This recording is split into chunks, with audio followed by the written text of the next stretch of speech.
Good evening. Welcome to the live feed on Shaman's YouTube channel. It's getting to 40th anniversary of Top Gun. It came out in 1986, man. This is an iconic film, classic film from 1986. Very iconic. Um, that's what it comes down to.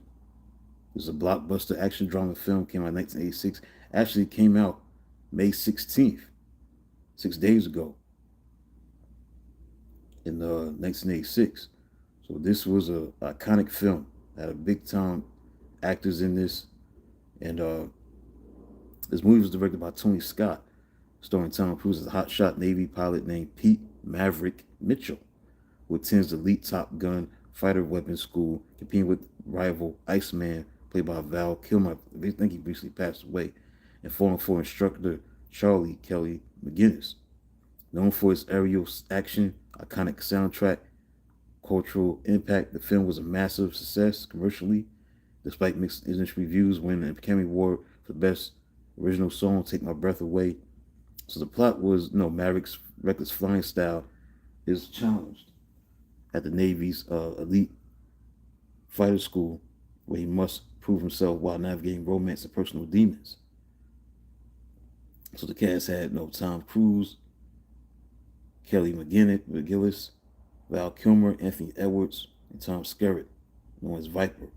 Anthony Edwards, known as Scoops. Tony Scott directed the film. Don Simpson and Jerry Bruckheimer. The music hit songs like Danger Zone by Kenny Loggins and Take My Breath Away by Berlin, which won an Oscar.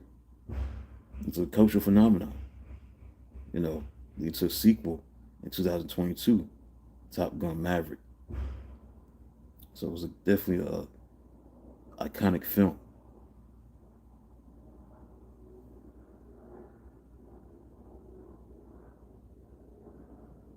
Yep.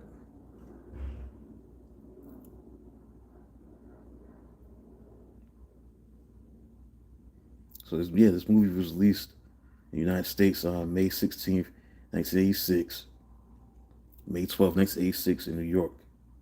So this month, that this iconic film 40 years ago came out, and showed its increase by 45% after 4 weeks of its release. It was a huge commercial hit, grossing $362.3 million globally against a production budget of 15 million, 13 to 15 million.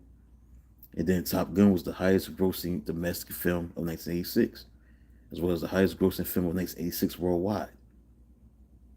And the soundtrack was legendary because it's very popular. It was 9 times platinum.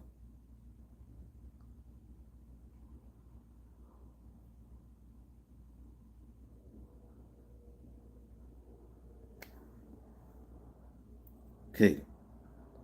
And this movie was listed as a film by the Library of Congress in the United States for preservation, for find it culturally, historically, aesthetically significant, and definitely was.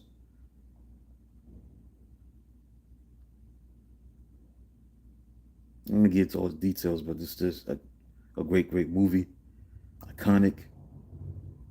That's what it comes down to. Classic.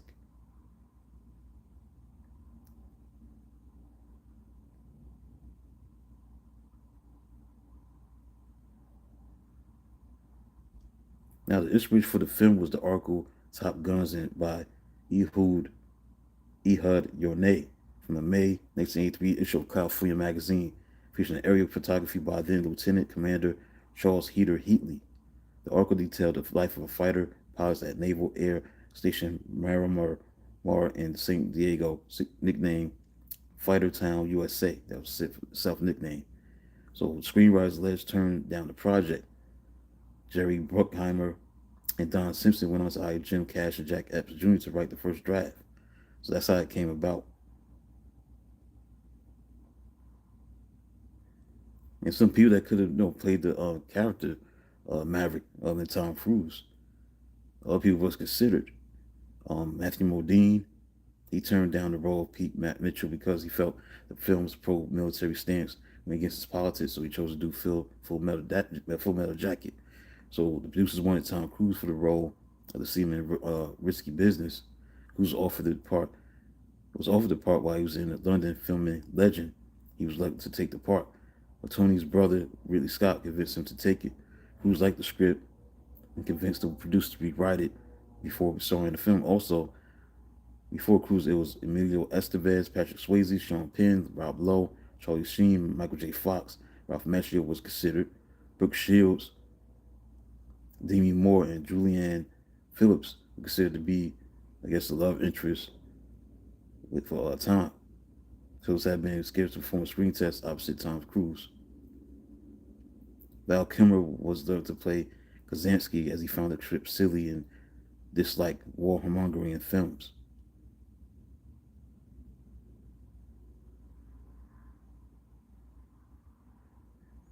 He began filming in 1985 on June 26th.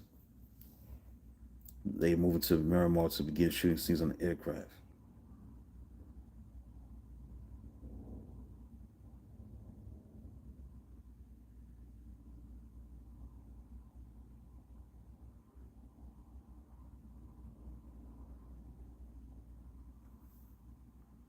Yep.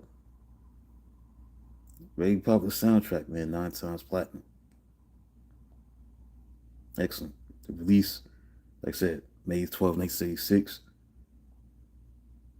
So did his thing, man.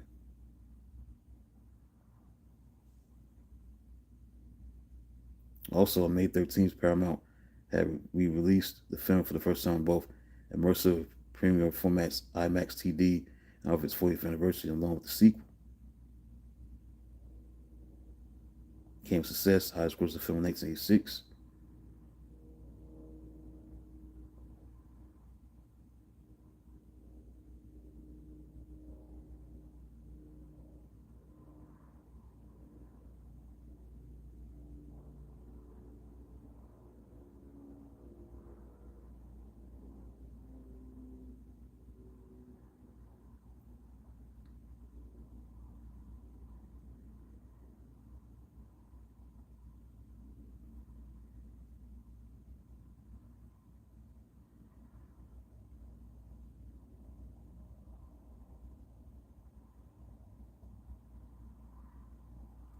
Also influence um, other projects come about.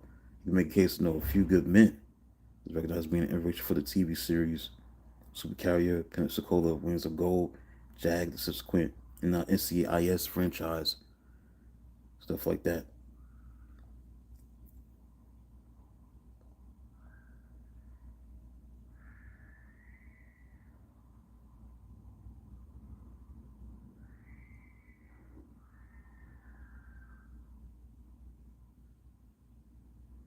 Let's see it, man. I'm done. So I'm done with this. Look at this film from 1986. Keep moving. That's it. I'll be back at 7 o'clock with Jaquan, hip hop historian. There's a new book out about Run DMC's third album, Raising Hell album, 1986. He did an interview a few years back when we played that. I had that on my channel, so I'm gonna play it on behalf of him. Great hip hop historian doing his thing in the book world. That'll be at 7 o'clock. So that's it, man. Appreciate the time. Be back soon at 7 o'clock. Like, subscribe. Be back soon at 7 o'clock. Interview of Jaquan.